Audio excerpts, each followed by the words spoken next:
Mawenzi was a bright, kind-hearted young woman with big dreams. When she met Simba, a wealthy and charming man from the powerful Chikumbi family in the vibrant city of Lagos, it felt like her dreams were finally coming true.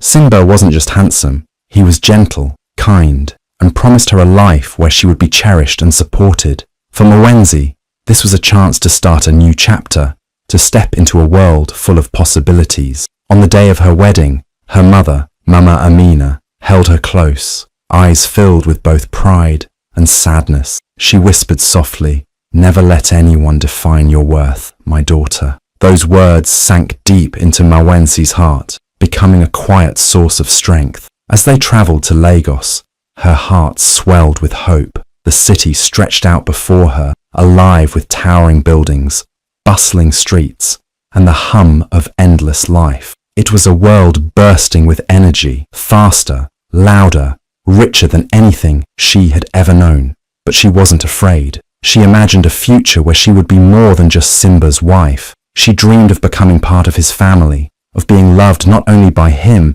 but by everyone around him. In her heart, she believed she would finally belong. The city lights sparkled like stars as they approached the Dumaka mansion. Mawenzi looked at Simba with a smile, feeling like the luckiest woman alive. She didn't know that this was only the beginning, and the life waiting for her was nothing like the one she had imagined. As Mawenzi stepped into the grand Dumaka mansion, her breath caught in her throat.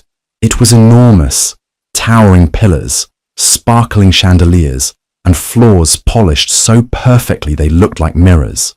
The gardens outside were filled with rare flowers, and a fountain shimmered under the sunlight. Everything about the place screamed wealth and power, but the air inside felt wrong. It wasn't warm or welcoming. It was cold and heavy, as though the walls themselves didn't want her there. Standing at the top of the grand staircase was Madame Ayanda, Simba's mother. She was a tall, intimidating woman with sharp eyes that seemed to look straight into Mawenzi's soul. She didn't smile. She didn't even pretend to be polite. Her face twisted in disgust as she looked Mawenzi up and down, her voice low and bitter. "This village girl, this is the wife you chose?" The words sliced through the air like a knife, and the warmth Mawenzi carried from her dream started to fade. Before Mawenzi could process the sting of those words, Simba's sister, Nia, appeared from the side, her steps graceful and light. She was beautiful, dressed in an expensive silk dress that looked like it belonged to a queen, but her beauty didn't soften her cruelty. She smirked, tilting her head as she scanned Mawenzi from head to toe. "She looks more like a servant than a wife," she said with a laugh that echoed through the marble hallway. Mawenzi felt her throat tighten, but she refused to let them see her pain. Her mother's words echoed in her heart. "Never let anyone define your worth, my daughter." She held her head high, her eyes refusing to drop. They didn't know her. They didn't know the strength she carried inside. If she worked hard enough, showed them kindness and loyalty, surely they would grow to love her. She told herself this was just a misunderstanding. They would come to see her for who she truly was. She turned to Simba, searching his face for reassurance. He had promised her a life full of love, a future where she would belong. He had told her they would face everything together, but he wasn't looking at her. His eyes were lowered, his jaw tight. He said nothing. He didn't defend her. He didn't hold her hand. His silence was louder than all the insults combined. Mawenzi's heart cracked, but she swallowed her pain. She reminded herself why she came here, for love, for a future. She wasn't going to let this cold welcome define her. She would win their love. She had to. The days in the Dumaka mansion quickly blurred into a harsh, exhausting routine for Mawenzi. What began as hopeful mornings filled with love and promise turned into endless hours of labor. She wasn't treated like a wife. She was treated like a servant. Madame Ayanda wasted no time showing her exactly where she stood in the household. Each morning, before the sun even rose, Mawenzi was yanked from sleep by the sound of Madame Ayanda's sharp voice calling for her. There were no warm breakfasts shared with her husband, no gentle moments of affection. Instead, she was handed a list of chores, endless, back-breaking tasks that never seemed to satisfy Madame Ayanda or Nia. She scrubbed the marble floors until her knees ached, her fingers raw and blistered. She cooked extravagant meals that she wasn't allowed to eat, watching from the corner as the family laughed and feasted without acknowledging her. She served their wealthy guests, head down, pretending not to hear the whispers and laughter, whispers about the village girl who married too high. Nia made sure to remind her of her place every chance she got. "You should be grateful," she'd sneer. "At least you're living in a mansion. Most girls from your village are probably in the fields." Mwenzi held her pain deep inside, locking it away where no one could see. She turned to Simba, hoping for comfort, for reassurance that this wasn't the life he promised her. But he was no longer the man who once held her hand and promised her a life of love and respect. Every time she tried to speak to him, his words were the same. "It's better not to argue. It'll get better soon." His voice was filled with guilt, but his eyes avoided hers. He wouldn't stand up to his mother. He wouldn't fight for her. Mwenzi felt more alone than she had ever been, trapped in a house that felt more like a prison than a home. Even though her body ached and her heart felt heavy, she refused to let them break her spirit. Every time Madame Ayanda or Nia threw another insult, she repeated the same words to herself. "I am more than what they see." She held on to her mother's voice, reminding her never to let anyone define her worth. At night, when the house was finally silent, Mwenzi found a small piece of herself again. Hidden under her pillow were her late father's business journal, pages filled with his wisdom, dreams, and lessons about building a life from nothing. By candlelight, her eyes traced his words over and over, his voice echoing in her mind. She wasn't just a village girl. She wasn't a servant. She was Mwenzi, strong, smart, and capable of more than anyone in this mansion believed. As she read each night, a new dream began to grow inside her, one even stronger than the one she carried from Kibwana.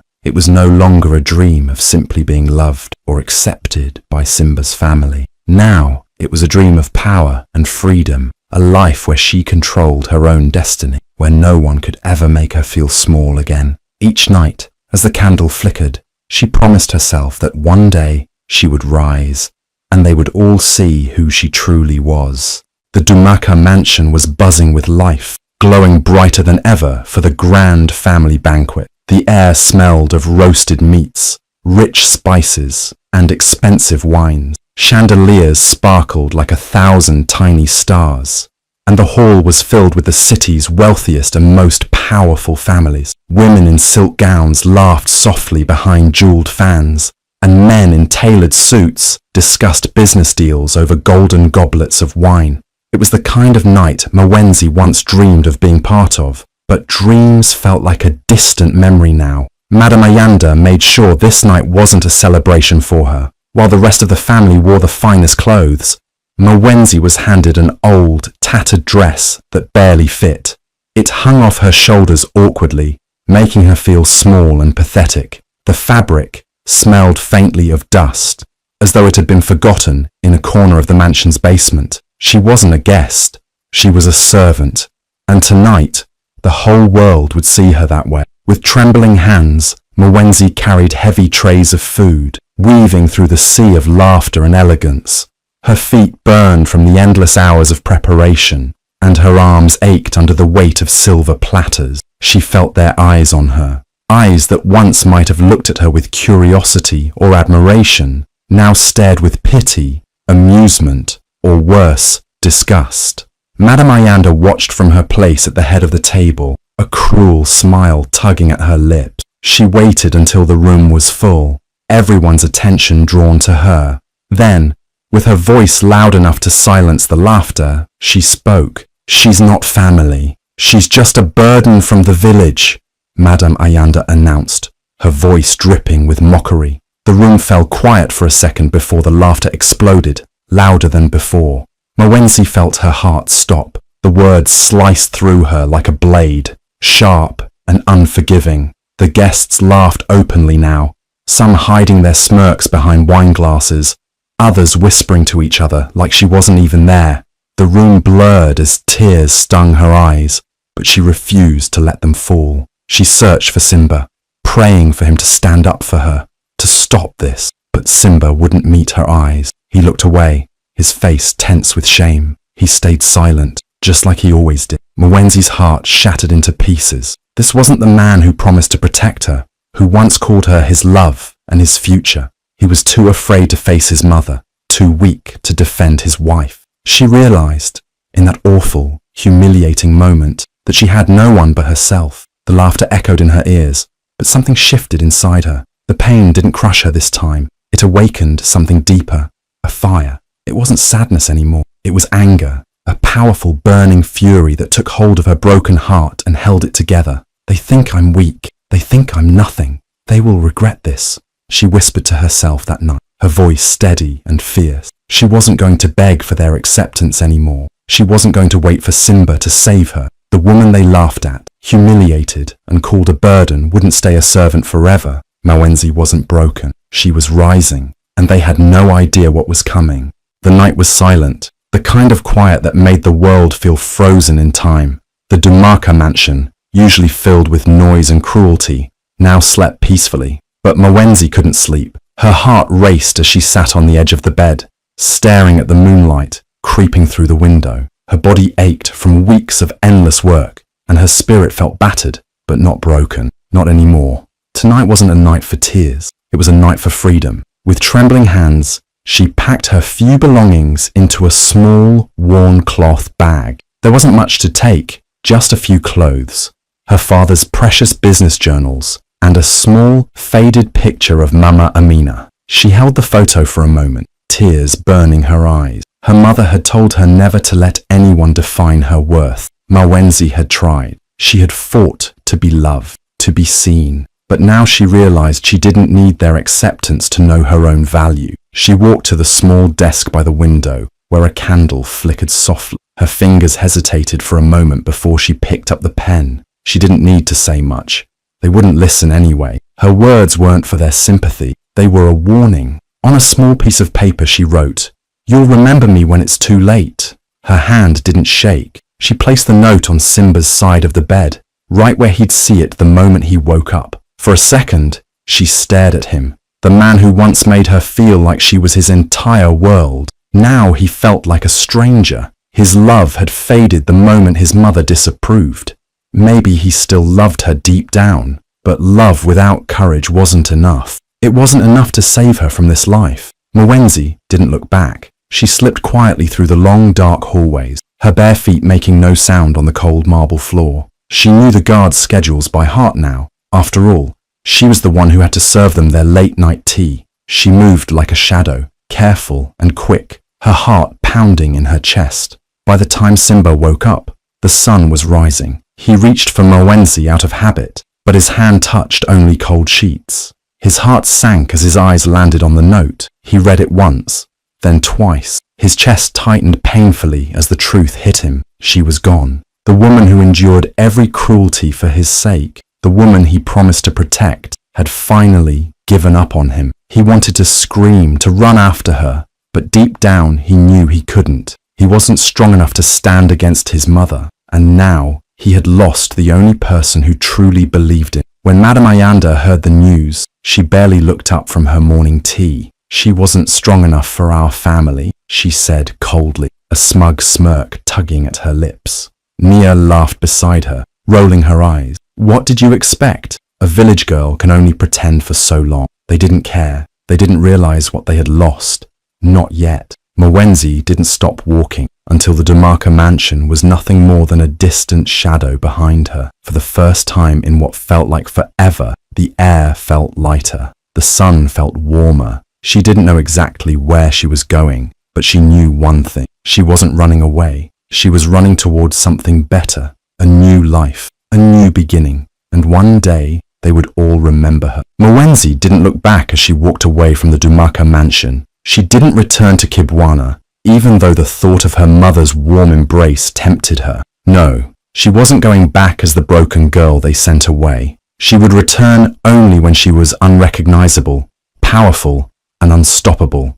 Her journey led her to Kafaru, a bustling city alive with energy and opportunity. No one knew her there. She wasn't the village girl or Simba's wife. She was simply Mwenzi, and that was enough. With nothing but a small bag of clothes and her father's journals, she started over. His words, full of wisdom and lessons on business and life, became her lifeline. Mwenzi worked any job she could find. She cleaned, carried crates at the market, and even sewed clothes late into the night. Every coin she earned went into saving for something bigger. She didn't know what yet, but she knew she wasn't meant to live a small life. One day, while running errands at the market, she crossed paths with Kamari, a sharp-eyed, charismatic businessman known for turning small ventures into empires. He noticed her negotiating with a supplier, her voice steady and confident despite her worn clothes. Intrigued, he stopped her. "You're no ordinary market girl," he said, his gaze curious.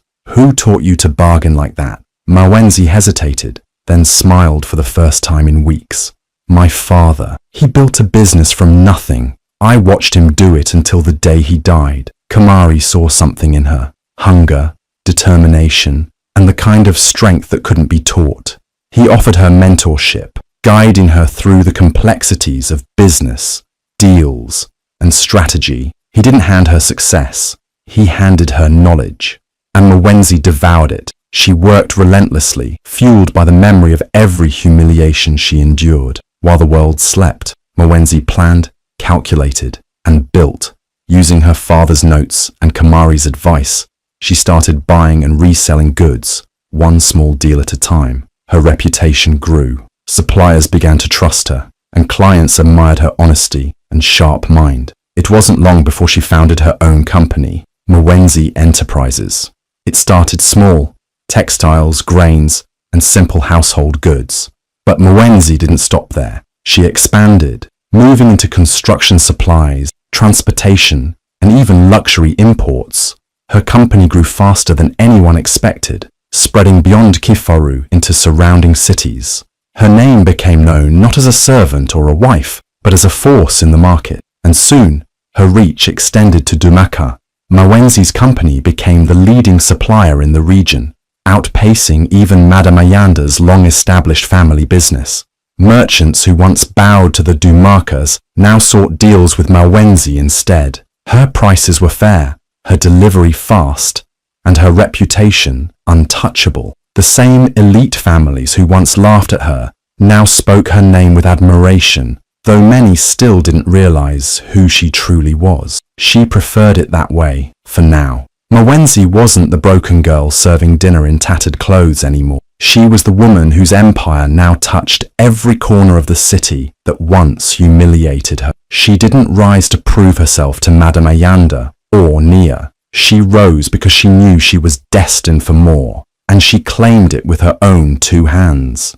Her heart still carried the scars of the past, but they no longer defined her. Each scar was a reminder of how far she had come. Mwenzi wasn't a servant anymore. She wasn't even just a businesswoman. She was a queen, and her reign was only beginning. Months had passed, but for Mwenzi it felt like a lifetime. The woman who once walked out of the Dumaka mansion in the dead of night, broken, humiliated, and unwanted, no longer existed. That Mwenzi died the night they laughed at her. The woman who returned now was someone else entirely. A sleek black SUV polished so perfectly it gleamed under the afternoon sun, glided smoothly to a stop in front of the Dumaka mansion. The very same mansion where she was once treated like a servant now stood before her like a conquered kingdom. Mwenzi didn't hesitate. As the door opened, she stepped out, her heels clicking confidently against the stone driveway. She was unrecognizable,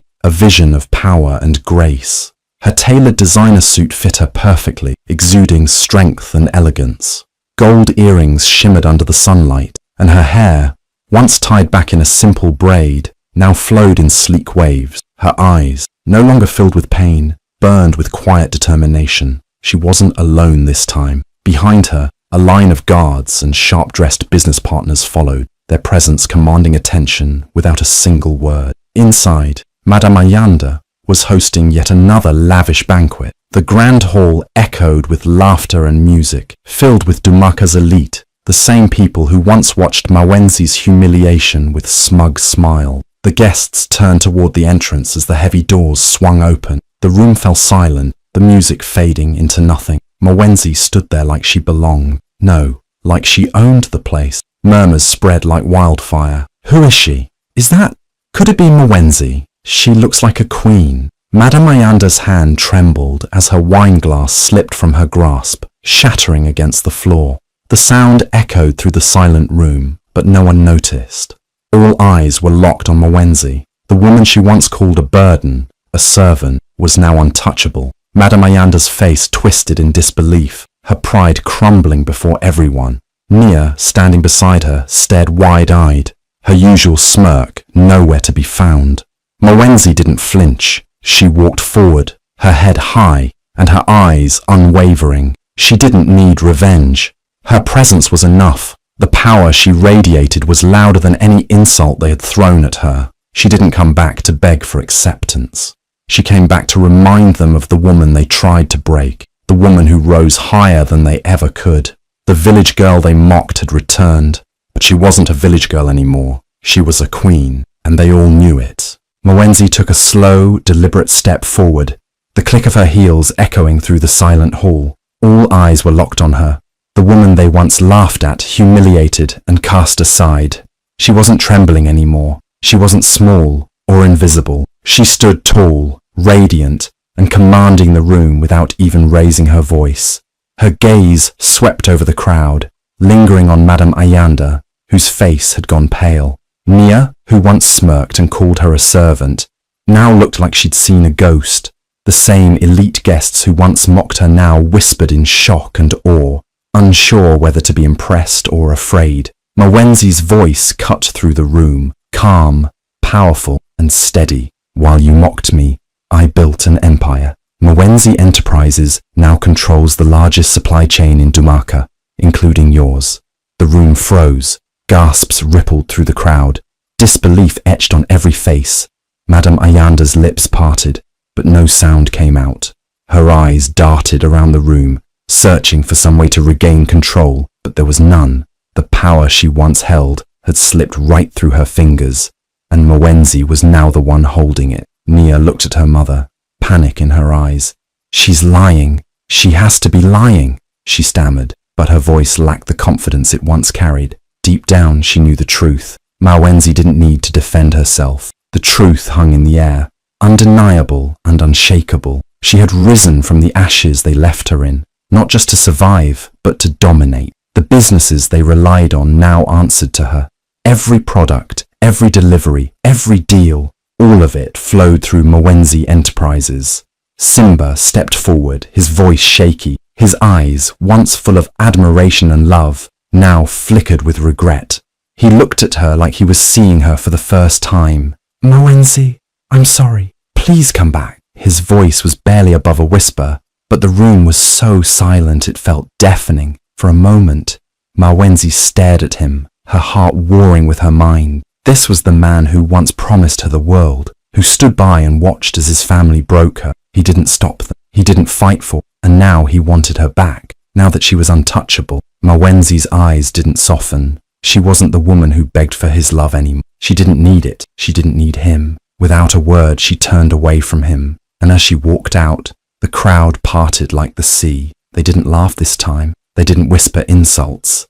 They stared in awe. Mwenzi wasn't just a woman who survived. She was a woman who won. Mwenzi stood there, unshaken, her eyes meeting Simba's. For a moment, the room disappeared, and it was just the two of them. The man she once loved with her whole heart, and the woman she had become. He wasn't the same Simba she married, and she wasn't the same Mwenzi who left in the dead of night, broken and ashamed. Simba stepped forward cautiously, his voice low and trembling. Mwenzi, I'm sorry. I should have defended you.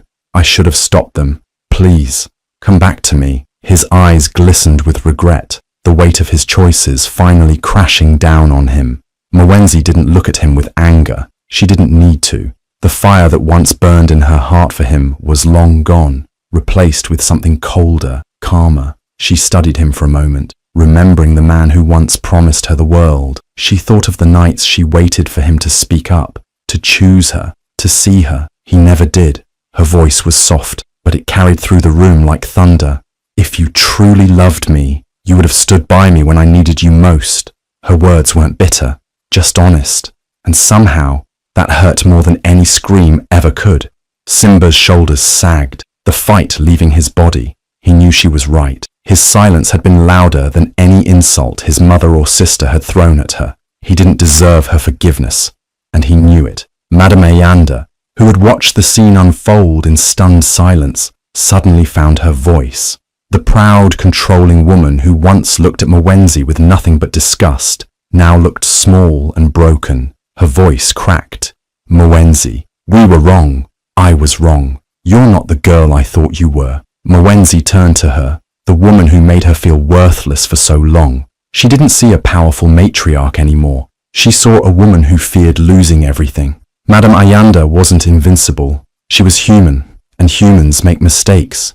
But some mistakes come with consequences. Mwenzi smiled softly, though there was no warmth behind it. It wasn't cruelty, it was clarity. She spoke with the kind of strength only someone who had walked through fire and survived could possess. It's too late.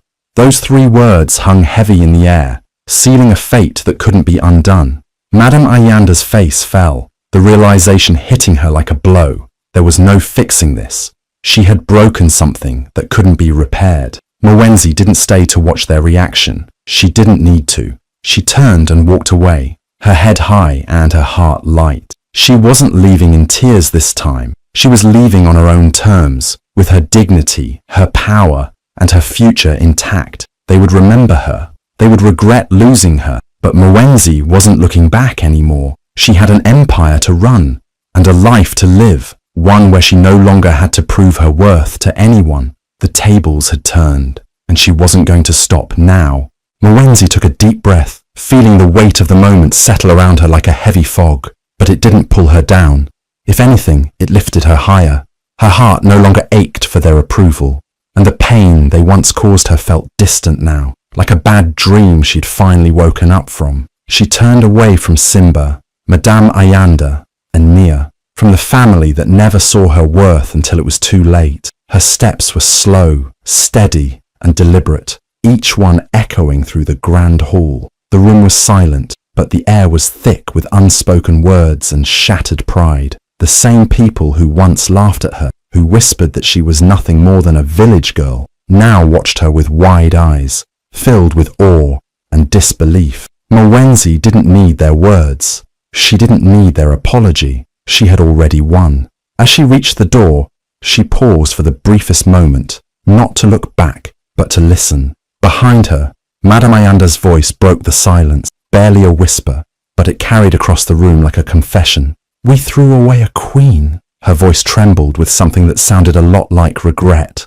but it didn't matter anymore. Mwenzi closed her eyes for a second, letting the words settle. They didn't fill her with satisfaction or pride. They didn't matter to her anymore. She had known she was a queen long before they ever realized. Without a word, Mwenzi stepped outside into the sunlight. The air felt fresher, cleaner, like freedom. Her sleek black car waited for her, shining under the sun. The driver opened the door, but Mwenzi didn't rush.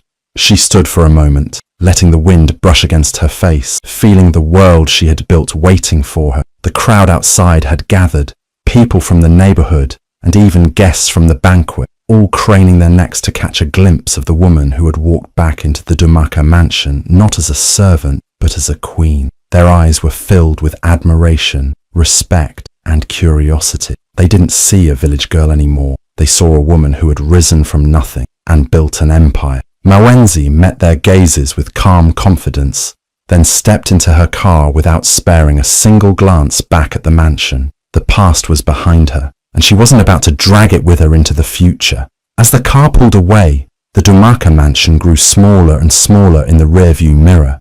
But Mwenzi didn't look. She didn't need to. She wasn't that broken girl anymore. She was powerful, independent, and finally free. Her new life waited ahead of her, and this time it was hers alone. If Mwenzi's journey inspired you, from being mistreated and underestimated to rising as a powerful, unstoppable queen, remember this: no one can define your worth but you. Have you ever faced a moment where you felt powerless, only to find strength you didn't know you had? Share your story in the comments. I'd love to hear it. Don't forget to like, share, and subscribe so you never miss more powerful, emotional stories like this one. Thank you for watching, and remember, you're stronger than they think.